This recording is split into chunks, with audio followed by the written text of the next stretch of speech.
Hello students, हम लोग पढ़ रहे हैं कोऑर्डिनेशन कंपाउंड्स उपसहसंयोजी यौगिकों का रसायन। तो लास्ट क्लास में हम लोगों ने इसका इंट्रोडक्शन देखा था कि जो उपसहसंयोजी यौगिक है वो क्या होते हैं। तो एक बार फिर से रिवाइज करते हैं कि अगर कोई भी कॉम्प्लेक्स में जो भी मेटल है, जो धातु है, वो किससे जुड़ा हो, कोई भी एनायन से या फिर न्यूट्रल मॉलिक्यूल से जुड़ा हुआ हो या उससे बॉन्ड बना रहा हो, तो उसको हम लोग क्या कहते हैं, कोऑर्डिनेशन कंपाउंड्स। और इसका हम लोगों ने एग्जाम्पल देखा था K4FeCN6, है ना। तो यहाँ पर जो Fe होता है वो क्या है, हमारा केंद्रीय धातु या ये हमारा मेन मेटल है। और ये जो है Cn जो है वो माइनस होता है, मतलब ये किससे जुड़ा हुआ है, केंद्रीय धातु से अटैच है। तो इस टाइप के जो कंपाउंड्स होते हैं वो क्या कहलाते हैं, हमारे कोऑर्डिनेशन कंपाउंड्स कहलाते हैं। अब आज की क्लास में हम लोग डिस्कस करेंगे वर्नर्स थ्योरी, है ना। तो एक साइंटिस्ट थे जिनका नाम क्या था, अल्फ्रेड वर्नर था। उन्होंने 1893 में एक सिद्धांत दिया, एक प्रिंसिपल दिया। उन्होंने क्या किया, बहुत सारे एक्सपेरिमेंट किए जिनमें से क्या फॉर्म होता था, प्रेसिपिटेट का फॉर्मेशन होता था, मतलब अवक्षेप बनता था, है ना। अवक्षेप किसको बोलते हैं, आप लोगों ने 11th में प्रैक्टिकल किया होगा कि जब हम लोग कोई भी कंपाउंड लेते हैं और उसमें दूसरा कंपाउंड ऐड करते हैं, फॉर एग्जांपल हमने BaCl2 लिया, है ना, और उसमें सोडियम सल्फेट मिला रहे हैं, तो वहाँ पर एक अवक्षेप बनता है। मतलब ऐसा दो कंपाउंड हमने मिक्स किया और एक जो कंपाउंड है मिक्स होने के बाद वो उसमें डिज़ोल्व नहीं होता है, घुलता नहीं है, तो वो जो हमारा टेस्ट ट्यूब है उसमें उसकी तली में वो नीचे बैठ जाता है, और इसी को हम लोग क्या बोलते हैं, PPT, प्रेसिपिटेट, या फिर इसको हम लोग क्या कहते हैं, अवक्षेप कहते हैं। ठीक है। तो जो साइंटिस्ट थे अल्फ्रेड वर्नर, उन्होंने 1893 में इसी के रिगार्ड्स में बहुत सारे एक्सपेरिमेंट किए और हमको ये सिद्धांत दिया कि जो भी कंपाउंड्स होते हैं इनकी अलग अलग क्या होती है, वैलेंसीज होती है। तो इन्होंने कहाँ से स्टार्ट किया एक्सपेरिमेंट, इन्होंने सबसे पहले सिल्वर नाइट्रेट लिया और सिल्वर नाइट्रेट में इन्होंने क्या किया, NaCl को मिक्स किया, है ना। सिल्वर नाइट्रेट का फॉर्मूला क्या होता है, AgNO3, और इसमें इन्होंने NaCl सोडियम क्लोराइड को मिक्स किया। तो जैसे ही उन्होंने सोडियम क्लोराइड को मिक्स किया तो उन्होंने क्या देखा कि यहाँ पर क्या प्रोडक्ट फॉर्म होता है। हम लोग क्या करते हैं, जब भी कोई केमिकल रिएक्शन होता है तो यहाँ से बॉन्ड ब्रेक, यहाँ से फिर बॉन्ड को ब्रेक करते हैं, तो जो अपोजिट चार्ज वाले मॉलिक्यूल हैं वो अटैच्ड होते हैं, जैसे Ag+, NO3-, Na+, Cl-। तो ये Ag+ और Cl- बॉन्ड बनाता है और हमको क्या मिलता है, सिल्वर क्लोराइड का प्रेसिपिटेट फॉर्म होता है ना, अवक्षेप फॉर्म होता है। तो ये जो अवक्षेप है वो क्या होता है, इनसॉल्युबल, मतलब ये घुला नहीं है, तभी तो ये हमको क्या फॉर्म हो रहा है, प्रेसिपिटेट के रूप में हमको वहाँ पर टेस्ट ट्यूब में फॉर्म होता है। ठीक है। तो जो अल्फ्रेड वर्नर थे उन्होंने क्या किया, सिल्वर नाइट्रेट लिया और उसमें सोडियम क्लोराइड मिक्स किया, तो उनको क्या मिला, सिल्वर क्लोराइड का इनसॉल्युबल अवक्षेप या प्रेसिपिटेट फॉर्म हुआ। फिर इनको सन 1913 में, 1930 में इनको नोबेल प्राइज़ मिला। इनके जो एक्सपेरिमेंट्स किए वो काफ़ी सही थे और उनके बेसिस पे इनको नोबेल प्राइज़ मिला। ठीक है। अब इन्होंने क्या किया, इसी में और एक्सपेरिमेंट करते गए और करने के बाद कुछ कंक्लूज़न निकाला। तो पहले तो जो एक्सपेरिमेंट किया उन्होंने सबसे पहले एक कंपाउंड लिया, वो कंपाउंड था COCl3, और इसके साथ में मिक्स किया उन्होंने 6NH3, है ना। ये COCl3 कंपाउंड और 6NH3 लिया और इसमें सिल्वर नाइट्रेट AgNO3 किस में डाला, एक्सेस में डाला, है ना, मतलब बहुत अधिक मात्रा में डाला। तो इन्होंने क्या देखा, जैसे ही ये COCl3 और 6NH3 कंपाउंड था, इसमें इन्होंने सिल्वर नाइट्रेट एक्सेस में ऐड किया, तो यहाँ पर क्या बनता है, हमारा AgCl का फॉर्मेशन होता है। ठीक है।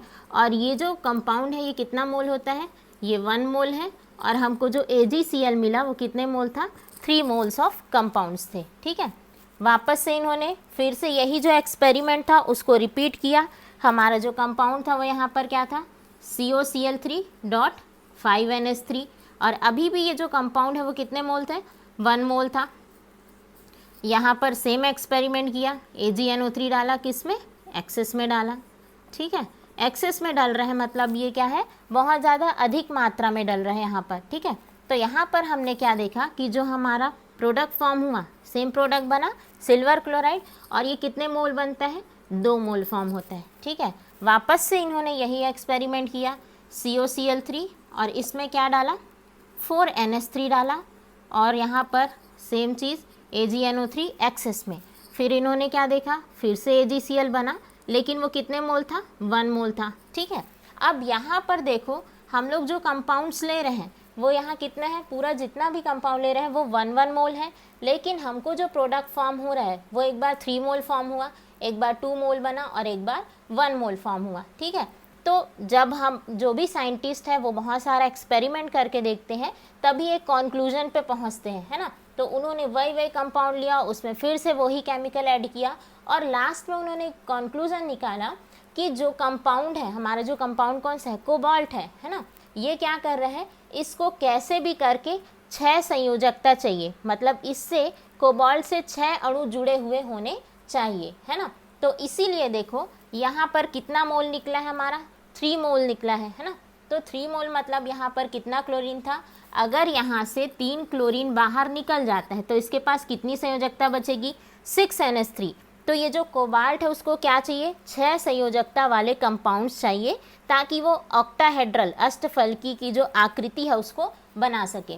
वापस से उन्होंने यही एक्सपेरिमेंट किया, लेकिन यहाँ जो अमोनिया है वो क्या हो गया, 5 हो गया। ठीक है, तो जब अमोनिया 5 हुआ तो वो क्लोरीन को 1 ले लेता है। ठीक है, तो जब इसने 1 क्लोरीन लिया तो कितना क्लोरीन बचा, 2 क्लोरीन, तो इसलिए यहाँ से 2 AgCl बाहर निकला। फिर अब देखो यहाँ 4 है, तो अब इसको कितना क्लोरीन चाहिए, 2 क्लोरीन चाहिए, तो यहाँ से ये क्या लिया, 2 Cl ले लिया, तो कितना बचा, 1 Cl लिया, है ना। तो ओवरऑल हमने ये देखा कि ये जो कोबाल्ट है उसमें से जितने भी क्लोरीन निकले इसके पास कितना बचना चाहिए, 6 कंपाउंड होना चाहिए इससे अटैच होने के लिए। ठीक है, यही कॉन्क्लूज़न निकला ना कि यहाँ से जब COCl3 6NH3 था, तीनों Cl निकला, मतलब कितना बचा इसके पास, 6NH3 बचे। जब यहाँ 5NH3 हुआ तो 1 क्लोरीन चाहिए तभी तो 6 होगा ना, तो इसने क्या किया, 2 क्लोरीन उसको दे दिया। ठीक, अब यहाँ पर 4NH3 है तो कितना चाहिए हमको, 2 Cl चाहिए, तो 2 Cl रखा और 1 Cl दे दिया। तो इस प्रकार के एक्सपेरिमेंट करके उन्होंने ये निकाला कि जो कोबाल्ट है उसको कैसे भी करके 6 संयोजकता वाले कंपाउंड चाहिए ताकि वो ऑक्टाहेड्रल स्ट्रक्चर का फॉर्म कर सके, है ना। तो इससे हमको क्या क्लियर हुआ कि जितने भी कोऑर्डिनेशन कंपाउंड्स है वो 6 संयोजकता वाले कंपाउंड से क्या होते हैं, या अणुओं से अटैच होते हैं। ठीक है, तो ये उनका क्या था, एक्सपेरिमेंट के बारे में डिस्कशन था। अब हम लोग देखते हैं कि उन्होंने क्या कॉन्सेप्ट दिया और उस कॉन्सेप्ट की क्या सीमाएं थी या लिमिटेशन थी। ठीक है, तो देखो उन्होंने जो कॉन्सेप्ट दिया उसमें से पहला पॉइंट ये था कि जो वर्नर्स थ्योरी है, उन्होंने, वर्नर नाम के साइंटिस्ट ने ये पहला पॉइंट बताया कि कोई भी जो कंपाउंड है उसमें एक क्या होता है, केंद्रीय धातु होता है ना। एक क्या होगा, केंद्रीय धातु, या उसी को हम लोग बोल सकते हैं एक होता है सेंट्रल एटम होता है ना।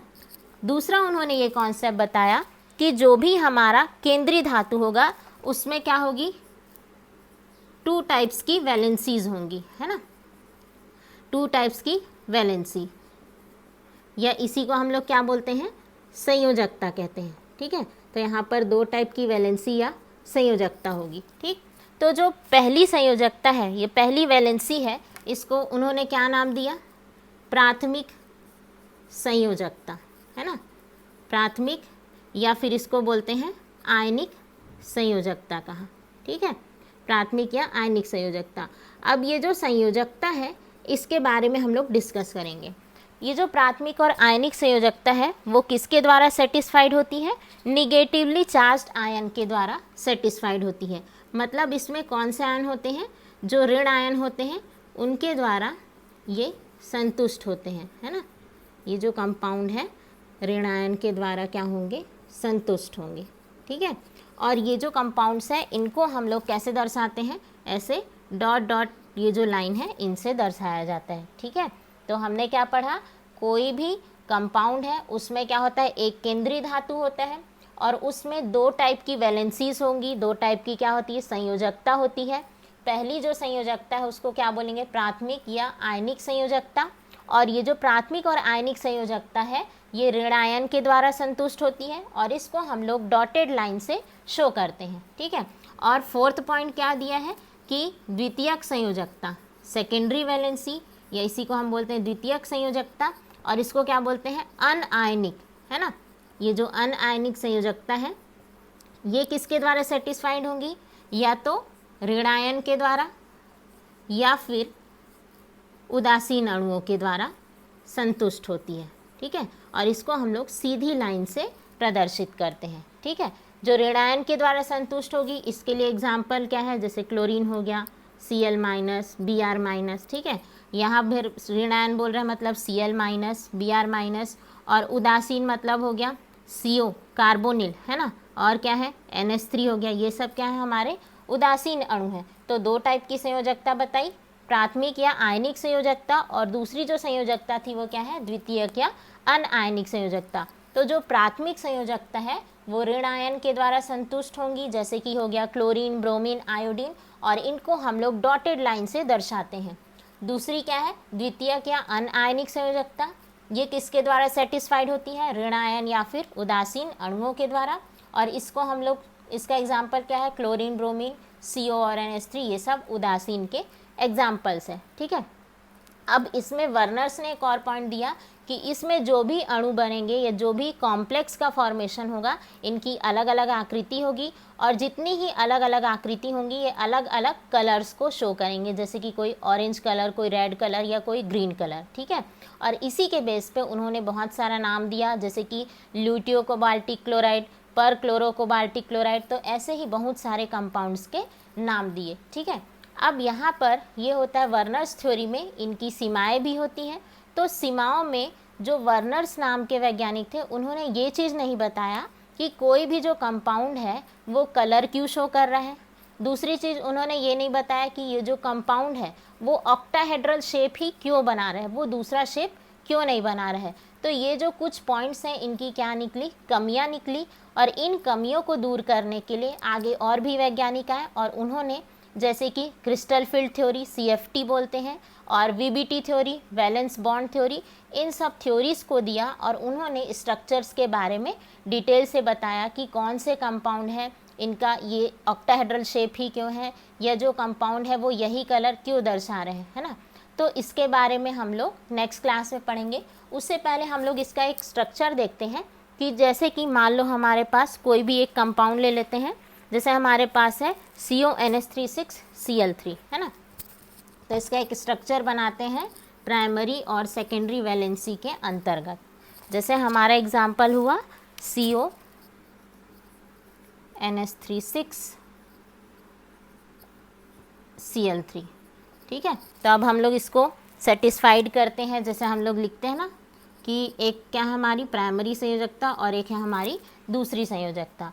तो जो प्राइमरी वैलेंसीज़ हैं उसको हम लोग किससे दर्शाते हैं, डॉटेड लाइन से दर्शाते हैं, और जो सेकेंडरी वैलेंसीज़ हैं उनको स्ट्रेट लाइन से। तो ये हो गया हमारा ये सेकेंडरी वैलेंसीज़, जो क्या होता है न्यूट्रल, उदासीन या फिर निगेटिव, है ना। ये हो गया एक NH3, ये है हमारा एक NH3 हुआ हमारा, टोटल 4। यहाँ पर भी हमारा हो गया NH3, ये भी हमारा क्या NH3। अब हम हमारा जो क्लोरीन है वो बचा हुआ है, तो हम क्लोरीन को यहाँ पर ऐड कर देते हैं, ये क्लोरीन और ये हो गया हमारा क्लोरीन। तो इस तरीके से हम लोग स्ट्रक्चर का फॉर्मेशन कर सकते हैं। तो वर्नर्स थ्योरी में हमने पढ़ा कि कोई भी जो अणु है, कोई कॉम्प्लेक्स है, वहाँ पर एक केंद्रीय धातु परमाणु होता है, उसमें दो टाइप की संयोजकता होती है, एक होता है प्राथमिक संयोजकता और एक द्वितीयक संयोजकता। जो प्राथमिक संयोजकता है उसको डॉटेड लाइन से शो करते हैं, और ये हमेशा क्या होता है निगेटिव चार्ज्ड मॉलिक्यूल, ऋणात्मक अणु, और जो द्वितीयक संयोजकता है वो उदासीन होगा या फिर निगेटिव कंपाउंड्स होंगे, ठीक है। तो आज की क्लास को हम लोग यहीं पर ओवर करते हैं। नेक्स्ट क्लास में हम लोग पढ़ेंगे जो कोऑर्डिनेशन कंपाउंड्स हैं उनकी डिफरेंट टर्मिनोलॉजीज़ को देखेंगे कि क्या क्या कंपाउंड्स होते हैं, और उनके नॉमेनक्लेचर को आगे कंसिडर करेंगे। Okay, thank you so much.